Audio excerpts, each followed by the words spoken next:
یہ فرمایا گیا ہے، روایت میں آتا ہے کہ جس نے بیت اللہ کا حج کیا اور کوئی وہاں پہ فسق اور رفث کا ارتکاب نہیں کیا تو وہ ایسے ہی جیسے ماں کے پیٹ سے اس کی پیدائش ہوئی ہے۔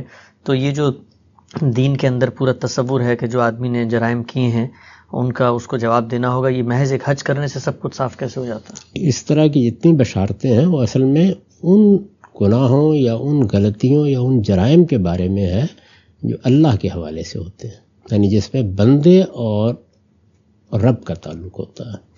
تو اس میں بڑی بشارت ہے یہ کہ اللہ تعالیٰ حج سے معاف کر دیتے ہیں، رمضان کے روزوں سے معاف کر دیتے ہیں، یہاں تک حدیثوں میں آتا ہے کہ ایک جمعے کے بعد دوسرا جمعہ پڑھنے جاتے ہیں تو معاف ہو جاتا ہے۔ وہ اللہ تعالیٰ اور بندے کے معاملات ہیں۔ جہاں بندوں اور بندوں کے معاملات ہوں گے وہاں ظاہر حقوق قائم ہوتے ہیں، یا حق تلفی کی ہوگی یا کسی کی جان مال آبرو کے خلاف زیادتی کی ہوگی، وہاں کفارہ بھی ضروری ہے، وہاں پہ تلافی بھی ضروری ہے، وہاں ازالہ بھی ضروری ہے۔ اس کے بغیر کوئی چیز معاف نہیں ہوتی۔ تو یہ حقوق اللہ اور حقوق العباد کا فرق ہے۔ مثلا نماز میں کوئی کمزوری رہ گئی، کسی اور معاملے میں جو اللہ اور بندے کے درمیان ہے، کوئی پوشیدہ معاملہ ہے، اس میں کوئی غلطی کی ہے، کوتاہی کی ہے، 10 غلطیاں کوتاہیاں ہم سب سے ہوتی ہیں۔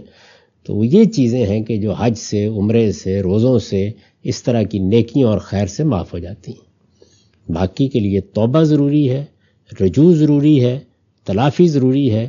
یہ سب کریں گے تو پھر معافی ہوگی۔